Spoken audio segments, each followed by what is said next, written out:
Madame, Messieurs, bonsoir. Bienvenue dans la place de l'info. Tiens, un nouveau visuel. Juste derrière moi, on y voit la montagne, enneigée. Bon, Thierry, c'est pas tout à fait cette image-là que l'on voit en montagne actuellement, hein. Non, c'est clair. C'est pas trop ça, là, pour l'instant. Plutôt une image de fun avec une neige qui fond un peu. Ça va s'arranger ou pas? On va voir une vidéo, en tout cas une webcam prise à Verbier. Nous sommes dans le Valais, certainement assez haut parce qu'à Verbier, on skie entre 1500 et 3000 mètres d'altitude. Tiens, je reconnais, là on est au sommet des Atlas. On voit ici les ruinettes, donc qui est le niveau plus bas à 2200 mètres d'altitude. Et la station de Verbier qui est là, qui est à 1500 mètres d'altitude. Bon, pas de neige sur les sapins. On voit bien les nuages de fun, ça reste doux, hein. Ça reste doux encore pour cette fin de semaine, mais on va progressivement vers des températures un peu plus fraîches. Alors, on n'attend pas de coup de froid, on n'attend pas de vague de froid, c'est pas le cas. Mais en tout cas, les températures vont baisser suffisamment pour permettre à la neige de refaire son apparition, en tout cas en moyenne montagne. En moyenne montagne. Là, nous sommes à Verbier, à proximité du Mont Blanc, à Savolaire, effectivement la station qui est juste à côté de Verbier. Il a dû faire vraiment chaud en altitude. Quand on voit cette neige un peu mate, c'est qu'elle fond, hein. Oui, c'est ça. Et là, on voit bien que c'est bien attaqué quand même. Oui, bien attaqué. Pourtant, on est vraiment en altitude, hein. Savolaire, on doit déjà être à 2006-2007. On voit la température à 0 degré, mais à mon avis, la caméra était bien cachée, hein. Bon, donc ça va s'arranger pour ce week-end. Si on a à skier, plutôt samedi, plutôt dimanche? Alors, très mauvais week-end pour aller skier. Ah bon, c'est moi qui voulais vous amener. Parce qu'on aura de la neige. Ah, parce qu'il y a les Parisiens qui arrivent. Bah, déjà d'une part, mais si on cumule les Parisiens qui arrivent, si on cumule la neige qui va tomber, le vent, voilà, c'est pas vraiment. Mais un bon rien que week-end. pour voir des Parisiens en train de chaîner dans la montée des stations, ça c'est quand même un véritable spectacle. Voilà, bah, s'il y en a qui font des images, n'hésite pas à nous les envoyer. Pauline Corso, les titres du JT ce soir. Bon, ça colle pas avec ce que vient de dire en l'occurrence Thierry, mais quand même, la Haute-Savoie reste en vigilance sécheresse. C'est ça, le préfet a même failli déclencher carrément le plan sécheresse il y a quelques jours. Alors l'idée du plan sécheresse, ça aurait été de faire attention au niveau des restrictions d'eau. Ça aurait pu éviter aussi les canons à neige qui n'auraient peut-être pas pu fonctionner. Donc voilà, il y a eu peu de précipitations ces derniers 6 mois. C'est assez inédit pour la saison. Effectivement, parler de sécheresse au mois de février, enfin au mois de janvier-février, c'est un petit peu bizarre. Mais voilà, Olivia Boisson nous expliquera tout ça. Elle est allée voir un météorologue du côté de Chamonix. Oui, mais Thierry, parce qu'on en a un autre de météorologue, l'étiage, c'est souvent aussi l'hiver que c'est sec. Ça arrive parfois. Oui, ça arrive parfois. Bon, là, on est vraiment en déficit quand même cette D'accord, année. donc c'est plus que d'habitude. Oui, c'est plus que d'habitude. On est vraiment en déficit. La guerre espagnole. C'est ça, la résistance espagnole. Il y a une exposition qui est du côté de Morette et aux Glières. Fanette de Bisson est allée y faire un tour. Là, vous le savez, pendant la Révolution espagnole, la guerre d'Espagne de 36 à 39. Une fois les républicains arrivés ici, eh bien, les Hauts-Savoyards les ont aidés. Donc il y a toute une exposition qui retrace toute cette histoire qu'on connaît un peu moins. Regardez comme c'est joli. Rémi Meyer m'a amené, eh bien voilà, des très bonnes idées de coques en bois que l'on met devant les appareils iPhone et autres machins. Regardez comme c'est sympa. Alors j'ai mis vraiment le bon côté pour mettre derrière votre joli Mac. C'est joli, hein, ça va. Une très bonne idée. Woodstock qui est avec nous, ça sera dans quelques instants. Merci Rémi d'être notre invité. Auparavant, on va visiter ensemble un boutique hôtel. Ici, dans la place de l'info. À tout de suite.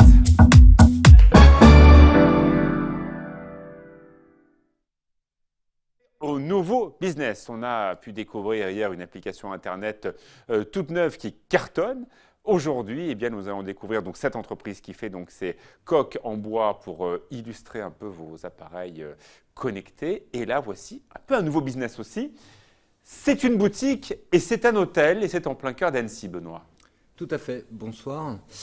En effet, on est, je crois, on peut dire, le premier boutique-hôtel réellement sur la place, parce que le boutique-hôtel, c'est un concept qui date des années 1900, qui vient des États-Unis, où en fait des brocanteurs vendaient leurs objets et avaient dans une maison remarquable une dizaine de chambres. Donc grossièrement aujourd'hui le boutique-hôtel à Annecy, au 2 rue des Marquisas, c'est grossièrement la définition même d'un boutique-hôtel. L'emplacement est parfait. On retrouve ici le fauteuil EMS que l'on voit là. On voit donc des objets chinés un peu partout.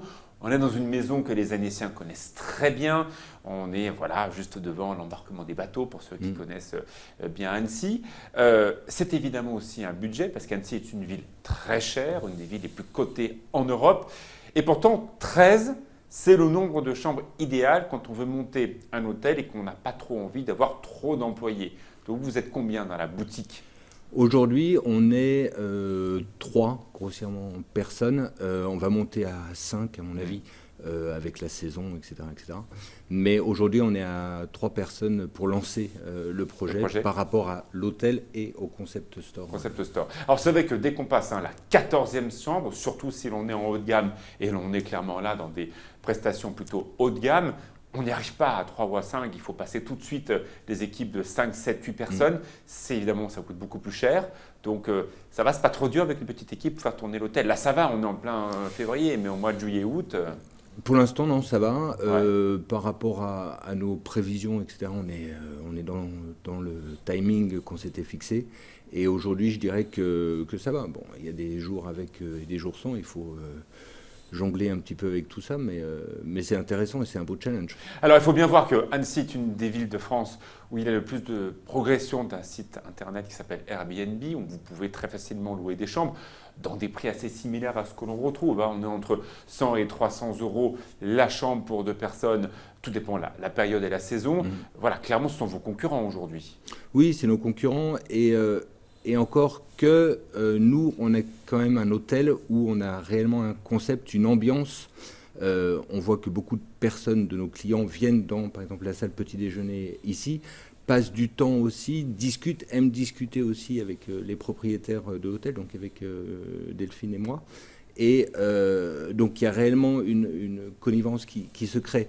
Et l'endroit est ouvert aux personnes également qui habitent à Annecy ou qui sont de passage pour des petits déjeuners d'affaires ou pour des rencontres sympathiques. Ce n'est pas réservé la salle de restaurant aux clients de l'hôtel. Tout à fait. On souhaite que cette maison justement ou que les Annéciens connaissent, souhaite l'ouvrir à un maximum de personnes pour qu'ils viennent prendre un thé, café, viennent dans la boutique faire quelques achats. Voilà, vous avez bien compris le principe. Vous avez tous les objets qui sont ici. Tout est à vendre, bon, peut-être pas forcément le piano, mais tous les objets sont à vendre. En clair, vous avez donc séjourné à ce boutique hôtel, vous aimez vous récupérer un objet, voilà, vous le choisissez, et puis vous avez les mêmes objets qui sont en vente à la boutique juste à côté. Mais pour savoir, votre métier principal, c'est quoi? C'est une boutique assortie d'un hôtel ou un hôtel assorti d'une boutique? C'est un hôtel assorti d'une boutique. C'est une maison dans laquelle il y a les 12 chambres plus la cabane qui est dans le jardin. Et la boutique vient compléter cet hôtel avec aussi derrière le salon de thé, les brunchs et barbecue qu'on va faire à partir de cet été. Donc voilà, mais le métier premier, c'est l'hôtellerie. Mais on parle là de vente à emporter. Si par exemple j'aime ce lit ou j'aime pourquoi pas cette petite table et cette chaise en osier, je ne pars pas avec. Non, naturellement. Ensuite, les clients nous disent, pour chez moi, j'ai besoin de telle et telle dimension de lit, et ensuite le fournisseur, et on les fait expédier. Donc vous êtes clairement un revendeur, de ces différents objets de décoration. Tout à fait. On a quelques pour les petits objets du stock, mais ensuite pour les gros objets comme la literie et autres gros meubles, voilà. Entre nous, je ne vais évidemment pas vous demander votre chiffre d'affaires, quoi qu'on pourrait au bout d'un an. Clairement, cette partie boutique, par rapport à l'activité totale d'hôtel et petit déjeuner, vous ne faites pas pour l'instant de restauration. C'est combien de pourcents de votre chiffre d'affaires pour comprendre? Aujourd'hui, la partie boutique, c'est à peu près entre 30 et 40%. Ah, quand même. Oui. Non, c'est… quand même. Pour l'instant, c'est et surtout à des moments où il ne se passe pas grand-chose de l'hôtel. Dans un hôtel, entre 15h et 18h, il y a quelques arrivées, on est en train de refaire les chambres généralement, mais ce n'est pas un moment où il y a de l'activité dans l'hôtel. Non. Et c'est là où on a aussi de l'activité, nous, dans la boutique, avec du passage, etc. Excellente idée.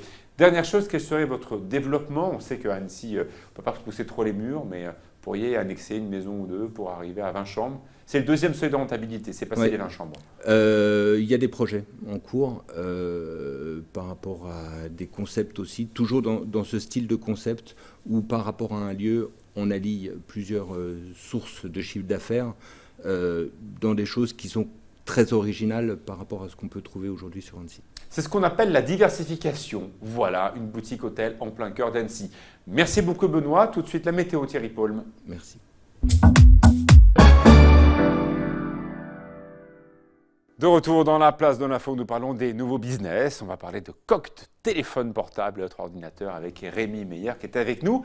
Juste auparavant, la météo Thierry Paulme. En ce vendredi, c'est moins beau, hein? C'est moins beau, arriver à nouveau de la pluie. Donc alors toutes ces perturbations, on attend plusieurs perturbations, mais elles vont passer extrêmement vite. D'accord. Parce qu'elles vont être poussées par un vent relativement fort. C'est quoi, sud-ouest?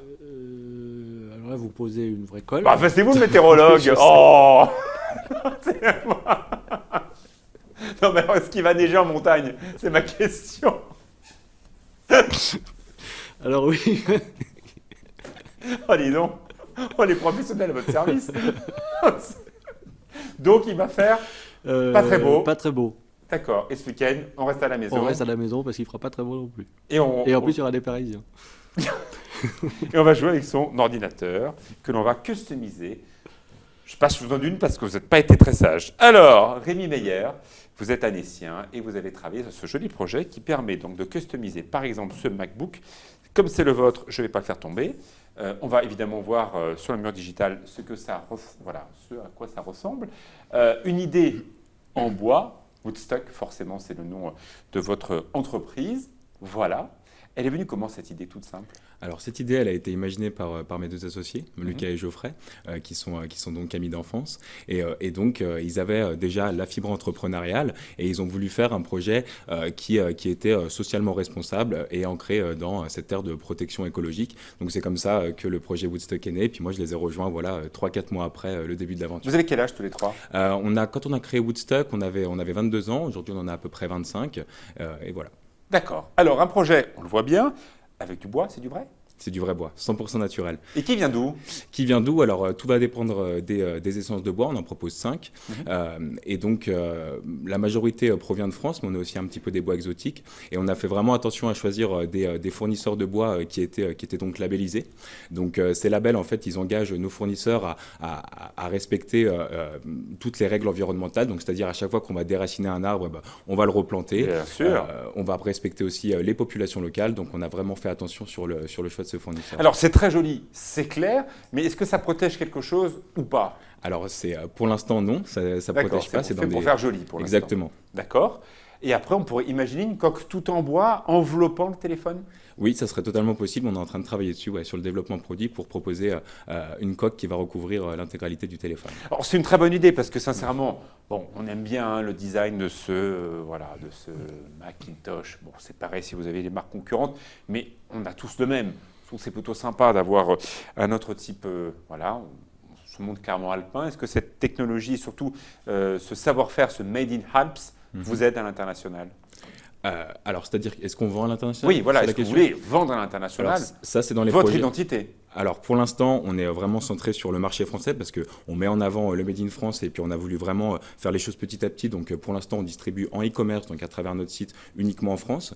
Mais demain, effectivement, les projets, c'est de traduire le site et puis de s'attaquer au marché européen et puis après, pourquoi pas mondial. Ouais. Vous êtes annécien. Il y a remis un pôle bois qui a pour objectif de valoriser les bois locaux. Est-ce que vous pourriez imaginer un partenariat avec eux? Ça serait totalement possible, si vous avez leurs coordonnées. Avec plaisir. On peut prendre n'importe quel type de bois ou pas plus que ça? N'importe quel type de bois pourrait marcher. D'accord. En tout cas, c'est une très très bonne idée. Pour avoir une petite idée des tarifs?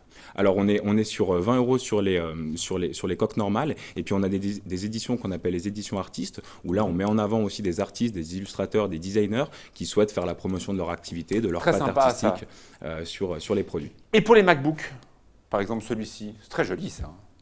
Alors ça, c'est un artiste qui s'appelle Rodrigo Maia, qui est très brésilien. Sympa. Et pour les MacBooks, on est sur environ 50 € le produit pour recouvrir 50 € pour le produit. Ouais. Mais c'est vrai que quand on est dans une réunion et qu'on a tous le clavier forcément ouvert pour pouvoir travailler, on a tous ces écrans gris, c'est vrai que c'est jamais terrible. Ça, c'est quand même beaucoup plus sympa. Exactement. Et on veut aussi se lancer dans la personnalisation pour que les clients puissent apposer leurs propres illustrations sur ces coques en bois. Donc ça, c'est aussi quelque chose qu'on est en train de mettre en place techniquement sur le site internet. Ouais.